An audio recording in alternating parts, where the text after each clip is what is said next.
Hello friends, मी प्राध्यापक मुकुंदा माळी sir आपलं सर्वांचं आपल्या यूट्यूब चॅनलमध्ये स्वागत करतो. मित्रांनो, आपल्या आजच्या या व्हिडिओच्या माध्यमातून आपण इयत्ता 6वीच्या टेक्स्टबुक मधील लेसन नंबर 1.1 मान्सून पोएमचे क्वेश्चन्स आणि आन्सर्स मित्रांनो अभ्यासणार आहोत. तर त्यासाठी आपला हा व्हिडिओ शेवटपर्यंत नक्कीच अभ्यासा. चला तर मित्रांनो, सुरुवात करूया आपल्या एक्सरसाइजला. यामध्ये आपल्याला दिलेले जे क्वेश्चन्स मित्रांनो आहेत आधीचे, लेट्स एक्सप्लोर आणि आपली पोएम आपण आपल्या आधीच्या व्हिडिओमध्ये अभ्यासलेली आहे. तर आपण एक्सरसाइज मध्ये असणारा आपला क्वेश्चन नंबर सी पासून सुरुवात करत आहोत. आपला क्वेश्चन नंबर सी बघूया. Fill in the blanks using appropriate words from the poem. या ठिकाणी आपल्याला 5 वाक्य मित्रांनो दिलेली आहेत आणि आपल्या पोएमचा अभ्यास केल्यानंतर पोएमचा वापर करून आपल्याला योग्य शब्द या ठिकाणी लिहायचे आहेत आणि हे वाक्य पूर्ण करायचे आहेत. फर्स्ट सेंटेन्स बघूया. The land has. तर बघा, आपली जी जमीन आहे ती कशी झालेली आहे? ड्राईड. या ठिकाणी आपला आन्सर असेल dried. The rivers are thirsty. The clouds are dark. Feathers spread the peacocks sway. Bolts of lightning strike and shimmer. या प्रकारे या आपल्या ब्लँक प्लेस मित्रांनो आपण कंप्लीट करणार आहोत आपल्या पोएमचा वापर करून. मित्रांनो, पुढच्या प्रश्नाकडे जाण्याच्या आधी सर्वांनी आपल्या व्हिडिओला लाईक करा, जास्तीत जास्त विद्यार्थी मित्रांना शेअर करा. तसंच जर आपण आपल्या युट्यूब चॅनलवर नवीन असाल तर चॅनलला सबस्क्राईब करा. बाजूच्या बेल आयकॉनला क्लिक करून ऑल नोटिफिकेशन ऑन करा. ज्यावेळेस आपला पुढील व्हिडिओ मित्रांनो मिळेल त्याचं नोटिफिकेशन तुम्हाला लगेच मिळत जाईल. चला तर बघूया आपला next question. Question number D. Complete the sentences using your prediction. आपल्या प्रेडिक्शन नुसार मित्रांनो आपल्याला पुढील वाक्य पूर्ण करायची आहेत. If it does not rain then. जर समजा पाऊसच पडला नाही तर काय होईल? आणि दुसरं वाक्य दिलंय इफ इट रेन्स कंटिन्युअसली. तर समजा सतत पाऊस पडत राहिला तर काय होईल? बघूया हे वाक्य आपण कशा प्रकारे पूर्ण करणार आहोत. आपलं फर्स्ट सेंटेन्स असेल बघा. If it does not rain then the land will become dry and the crops will wither. जर मित्रांनो समजा पाऊस पडलाच नाही तर जमीन पूर्ण कोरडी झालेली असेल आणि जे शेतीत आपले जे पीक असतात ते सगळे कोमेजतील. If it rains continuously. तर सतत पाऊस पडत राहिला तर काय होईल? There will be floods everywhere. सगळीकडे मित्रांनो पूर येईल. या प्रकारे आपल्याला हे वाक्य कंप्लीट करायचे आहेत. बघूया E number question. Find and write the words from the poem that rhyme with. खालील दिलेल्या शब्दांसोबत आपल्याला रायमिंग वर्ड्स मित्रांनो रायमिंग वर्ड्स या ठिकाणी शोधायचे आहेत आपल्या पोएम मधून. तर आपल्या राईम पेअर या प्रकारे असेल. Bark, dark. या ठिकाणी हार्क शब्द सुद्धा आपल्याला दिलेला आहे. Wonder, thunder, merry, cherry, yard, hard. या प्रकारे आपल्याला क्वेश्चन नंबर ई मध्ये असणाऱ्या शब्दांसाठी रायमिंग वर्ड्स मित्रांनो लिहायची आहेत. जाऊया नेक्स्ट क्वेश्चन कडे. Question number F.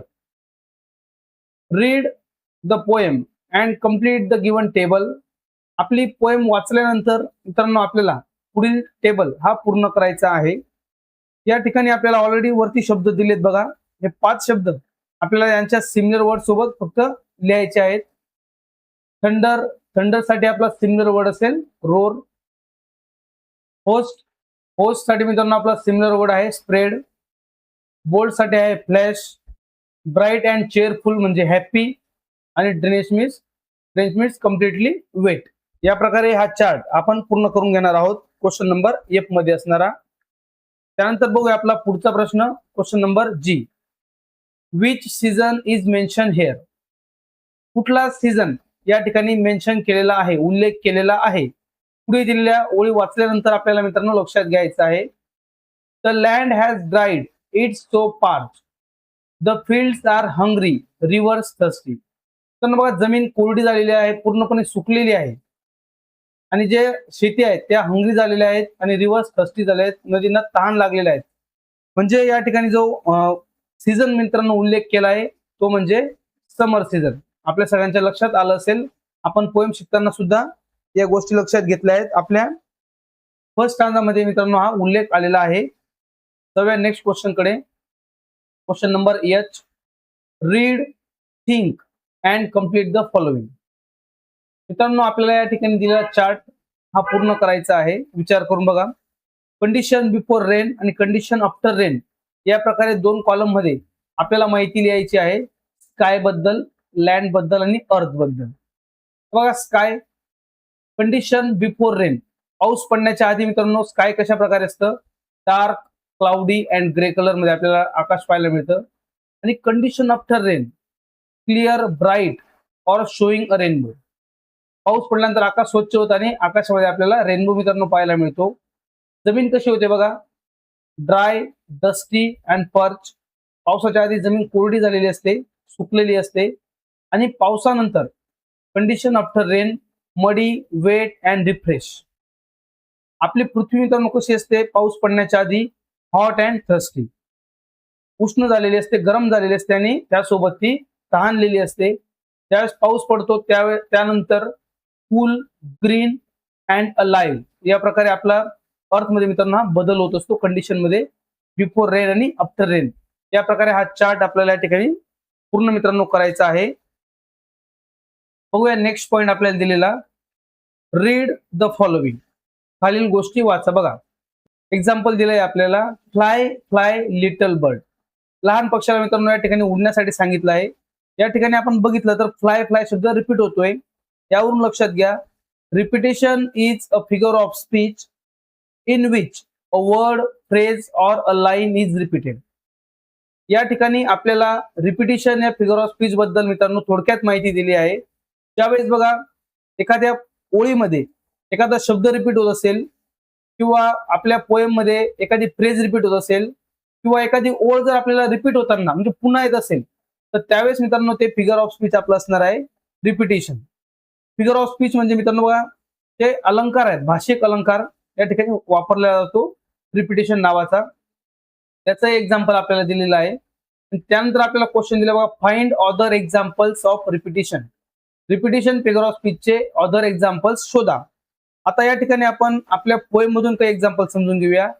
O rain rain come our way, rain rain is on her way, oh rain rain come again.